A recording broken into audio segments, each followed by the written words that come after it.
Welcome to Consulting Mastery, where we help B2B consultants master the business of consulting. I'm Carrie. And I'm Ahmed. Join us as we explore the art of delivering outstanding client value, earning a higher income, and thriving in today's marketplace.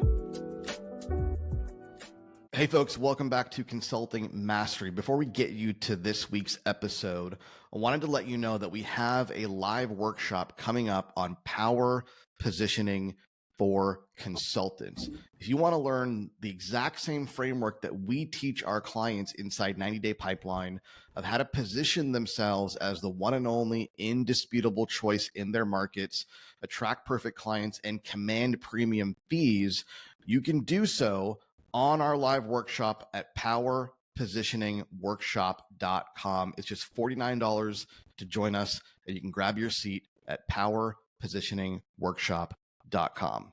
With that, here's this week's episode. Here's why you continue to fail at achieving your goals. This is why today's episode's going to answer this question for you categorically and definitively. Why do I keep failing? Why do I keep setting a target, aiming at it, working hard towards it, implementing things, doing things, taking action, and still fall short of the target? Carrie's going to give you the answer right now. Aren't you, Carrie? 30 seconds or less. This is the shortest podcast episode you're ever going to listen to. In one word. In one word. I'll give it a sentence. And the sentence won't be too shocking, but it's not because you're not, no. I said I was going to give it a sentence, and now I'm going to give it a paragraph. Yeah, right here. But let me tell you what it's not. It's not because you're not working hard enough, probably. It's not probably because you don't know where you want to go. We just finished an episode on goal setting and, having that conversation about where you're headed. It's probably simply because you're not focusing on the right things. It is probably because you are spending a lot of energy and time and focus working hard, but not solving the true problem that, if solved, lets things flow in an easier, more effective way. So let's use an example. I love manufacturing as an example for this. If you have read a fantastic book called The Goal, which is a book about the theory of constraints and bottlenecks, which is very much the topic of today's conversation, this will be familiar to you. Let's say you operate a manufacturing plant, okay? And you take raw material, let's call it wood, and you produce some final product, let's call it dining tables, okay? Well, and I have no idea what that actually looks like or what that process requires, but let's assume, for simplicity's sake, there's 4 processes, there's 4 machines that wood has to go through in order to become a dining table. Obviously, I'm oversimplifying, okay? And, machine number 1 is operating at full capacity, and machine number 2 is operating at full capacity. Machine number 3 seems to be slowing down the line. And the evidence of that is that there's a stockpile of material before machine 3 that it's struggling to get through as fast as the other machines. And machine 4 doesn't seem to be a problem because it's always waiting for resources. It's waiting for materials. So in this very simple example, all of you can reasonably conclude that machine number 3 is the problem. Machine number 3 is the bottleneck. And if you want to improve the output of the system, you should be focused on improving the output and the performance of machine 3 and not machines 1, 2, or 4, because they're not the problem.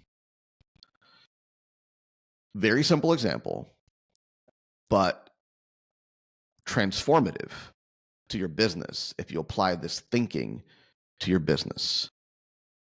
First, thinking of your business as a system is the first main takeaway here. That your business is a system where you input expertise, time, etc., and you output revenue, profit. That's the first takeaway. You were going to say something?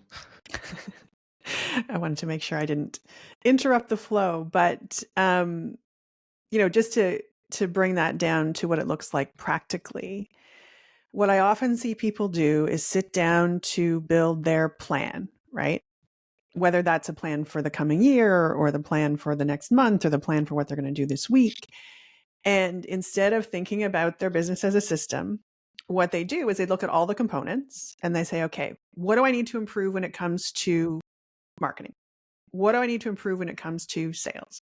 What do I need to improve when it comes to delivery? What do I need to improve when it comes to like administrative, operations, all the kind of behind the scenes stuff?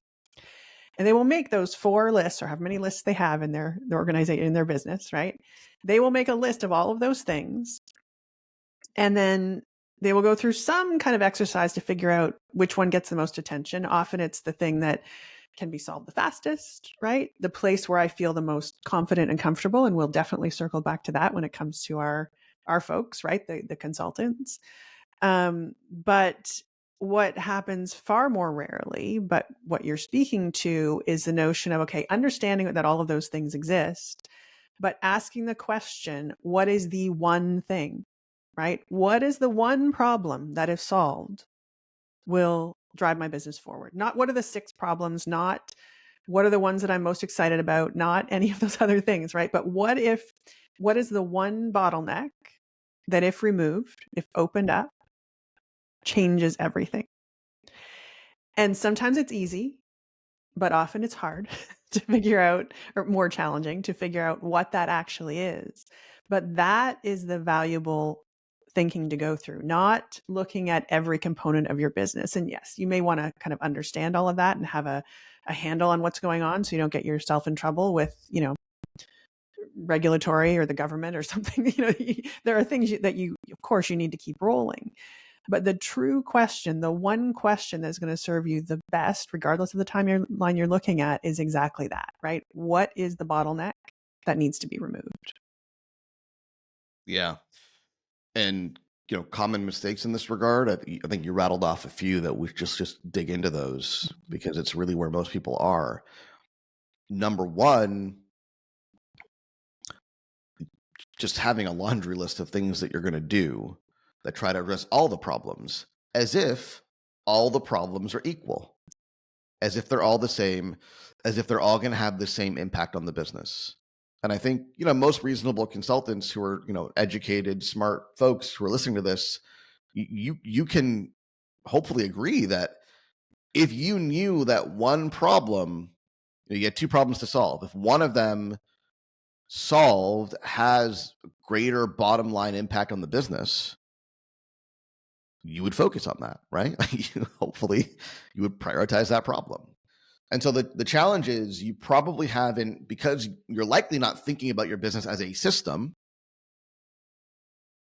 and therefore you haven't really thought about how to contextualize and prioritize problems. Like, what is the major bottleneck? Mm-hmm. And look, every business has problems. So if you're thinking, well, I have all these problems, how do I prioritize them? Welcome to business, right? There's always going to be problems, but not all problems are created equal. So you really have to install this systems thinking. Mm-hmm. The purpose of your business, I don't mean like the meaning of it, but like the objective, like business purpose is to make money, right? Your business is stronger. Like I hopefully I'm not offending you by saying that, right? Like your business is stronger when you make more money. And so you need to look at your problems, look at those machines on the line, and ask yourself, which problem solved makes the business more money? And that's probably the first mistake is, to your point, just having a laundry list of things and then not being able to decipher, because you're not thinking about it this way, where the priorities should be, and therefore trying to do everything, doing all of it fairly haphazardly and ineffectively, and therefore not meeting any reasonable goal or target. Mm-hmm. Yeah. And the other thing that's really interesting in it, because we go through this exercise, right? We will have conversations with the consultants that we work with, and they will come to us saying, okay, you know what, this isn't quite working out the way I want, right? I'm not meeting whatever goal it is, or I'm not tracking towards meeting it, and I need to figure out why. And we will ask them, okay, what's the bottleneck? And because they're used to this language, right? This is the same conversation that we have over and over with many of them. And what's really interesting as well is that it takes some work to get to the bottleneck. And it takes honesty with yourself, right? It takes some effort to dig away the noise and to work against your own biases to make sure that you get to the thing that is truly, truly, truly the bottleneck. So, as an example, I'll throw this one out and we can kind of talk through it. One of the things that folks will often say when we ask the question, okay, what's the bottleneck? Why are you not getting where you want to go? Really common answer, it's my time. The bottleneck is my time. I don't have enough time. And if we allowed them to stop there, or if they allow themselves to stop there because they're getting really good at this, right? That becomes a problem because solving for your time, right, to try to get more time, create more time, isn't going to really do the thing that you need it to do for your business. So what do? We dig, right? We ask the questions, well, if you had more time, what would you focus on, right? If time wasn't a concern, what's the problem that you would solve? What is the one problem that then becomes, sort of the flywheel that makes a lot of other things easier? And digging into that, we often end up in the same place. And I'll put you on the spot and ask you, Ahmed, like, where do we land often when we start there? That, well, time and money are both symptoms of a poor system and therefore not the real problem. They're the consequence of a system that's just not effective and not productive. Yeah. Yeah. And, to move through that, what's often the challenge, and this is probably self-selection because of the folks that we're often working with. If you look at your business as a system, you're basically starting with marketing, moving through sales, and going to delivery. You can't really do it in any other order, right? If you look at the production line, and there are subsets to that aren't probably relevant for today's conversation, but starts with marketing, moves to sales, then you can deliver. And so someone who comes to me and says, well, the problem is I don't have enough time, right? So I need to get more efficient at delivery,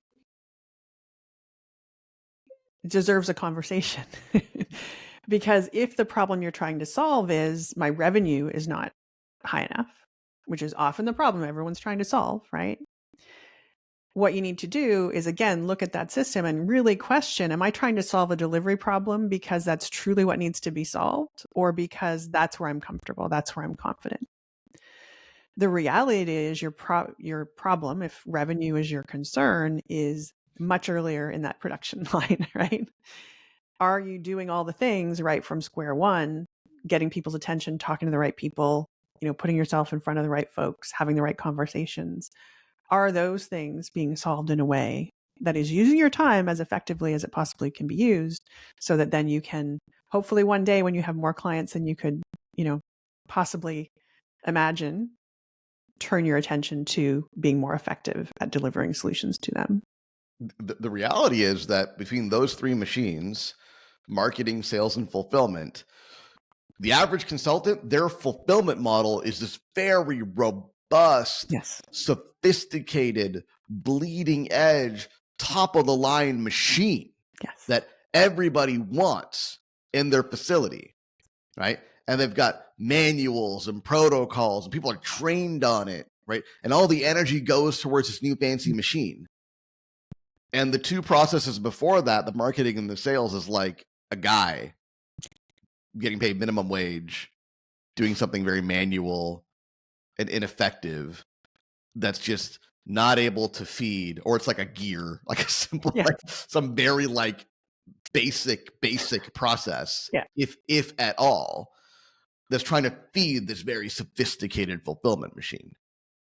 That's what 99% of consultants, because it's a very interesting phenomenon and it's unique to consulting, right? Because consultants are problem solvers, and typically enjoy the fulfillment side of the business more than any other side of the business, which is very different from, if you sell pizza, just random example, right? Well, most pizza store owners don't actually fundamentally enjoy making pizza. No, I'm sure there are exceptions, right? But it's a business. They do it to make money. Therefore, they prioritize the things that make money. Consultants are unique in that you likely are geek out at the thing that you do, at the delivery, at the fulfillment. So therefore, you built this very sophisticated machine, often at the expense of the machinery required to enable you to do that. Mm-hmm. Yeah, and it's really interesting as you're talking, I'm just having this visual that's making me laugh internally, right? Like if you look at your business in those three components, and it's absolutely true, right? You see like this shiny, beautiful, complex, piece of machinery that everyone's focused on and polishing up, right? Like, polishing the tiny little scuff on the corner of it because it needs to be perfect. And then you look backwards and you see that machine, right, that you've created, and quite frankly, you've probably created to be able to handle a certain kind of volume. And it's sitting there, kind of rusting out because it's not getting the energy it needs, and nothing is before it. So, to even think about it that way, especially if you're someone who likes to play around in visuals and just recognize, like, what would it look like if I illustrated my marketing machine, my sales machine, and my delivery fulfillment machine? How different would those things be? It's kind of I just find it a really interesting way to look at it. Oh, it's hilarious, right? Yeah. And the funny thing is, consultants, solos and boutiques will often, make disparaging comments to larger firms about this, right? Like, oh yeah, you could go and hire Ernst and Young, KPMG, and Accenture, and McKinsey, and Deloitte, and so on and so forth, but they don't get good results. Our results are better than theirs. Like, why do they make so much money? Why do they charge so much when our results are better than theirs? Because they know how to sell. Yeah. And they know how to close business. Right? So if you're sitting there thinking, well, the key to making more money is having the very best solution. And look, I'm all for, if you've listened to this podcast for more than a minute, you will know we are all about results. Yeah. We're all about client results. But if you think that having the best solution on the market is the key to making more money, look no further than the big firms in your space, who probably don't get great results, but have very robust marketing, sales, and business development machinery that drives revenue. Yeah. Yeah, absolutely. And also, just before we kind of leave the delivery piece, recognize that being able to refine that and polish it and make it better is going to happen through actually using it, right?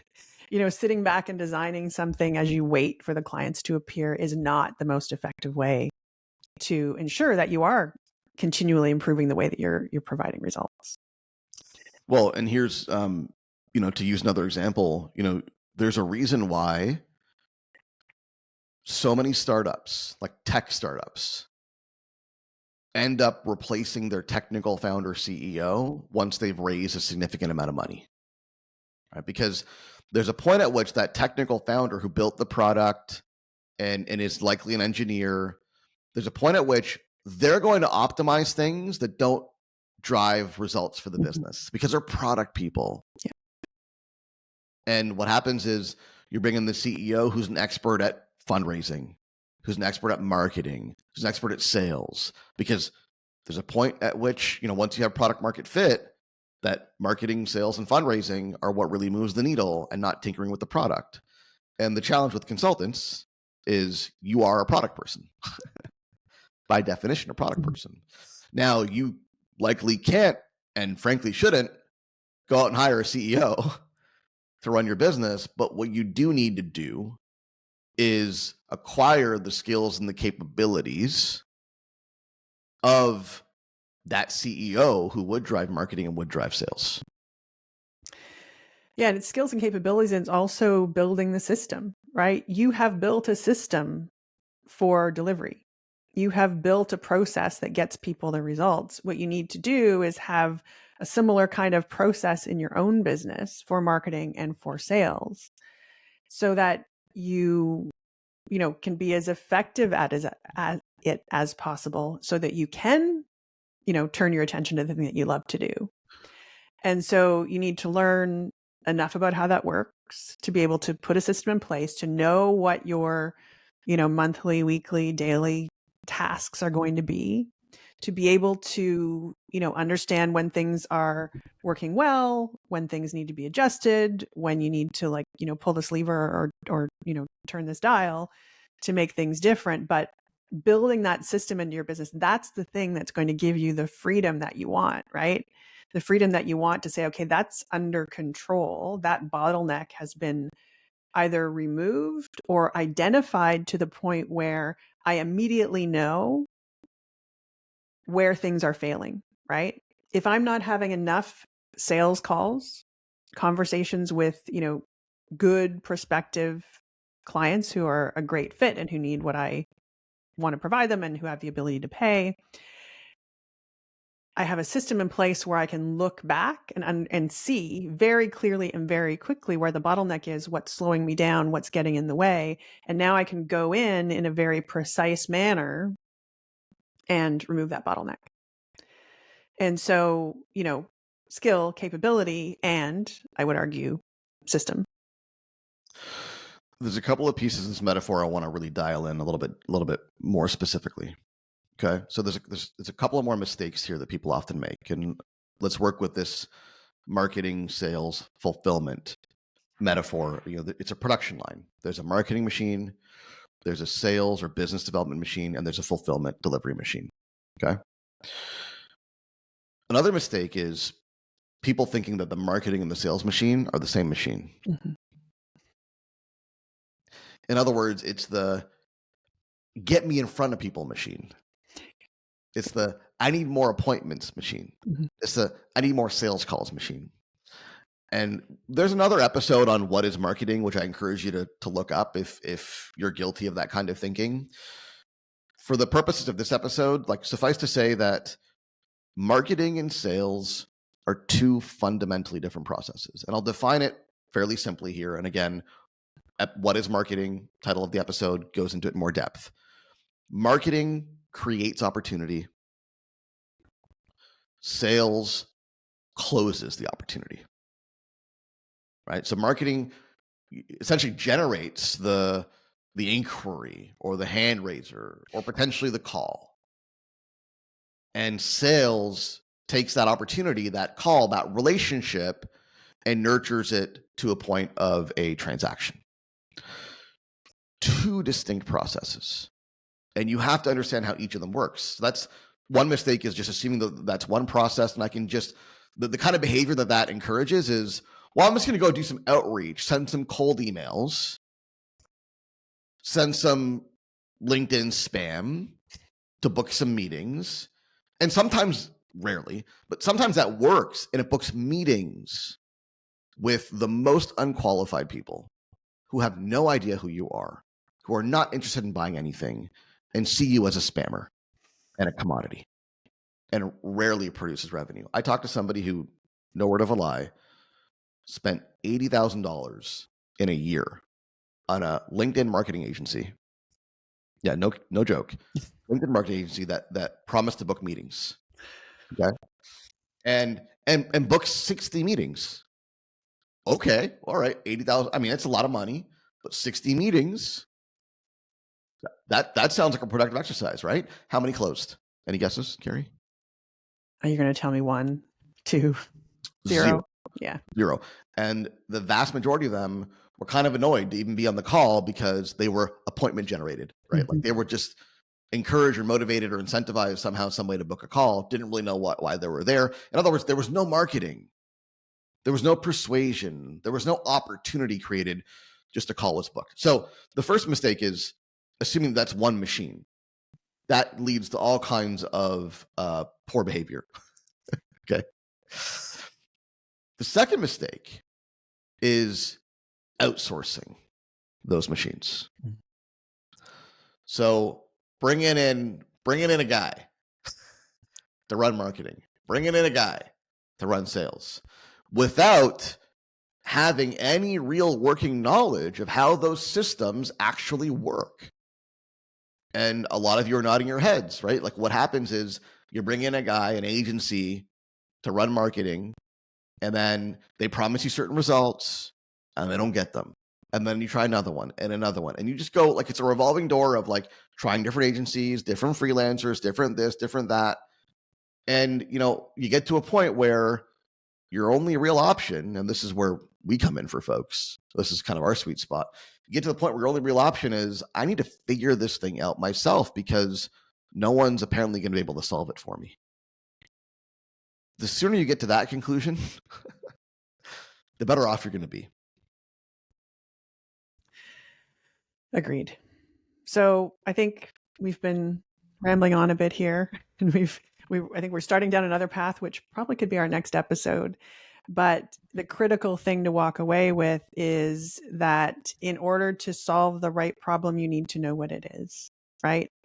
And so if you're going to walk away with homework today, and we hope you do, sit down and first of all, map your business out, right? Figure out, okay, what does this look like for me? We've talked about the broad strokes of marketing, sales, fulfillment. You will have the subcategories of that, but sit down and figure out what is the process map? What is the production line of my business? And then take some time and really dig around and ask yourself what that one problem is that needs to be solved, what that one bottleneck is that needs to be removed, that is going to, quite frankly, change everything for you.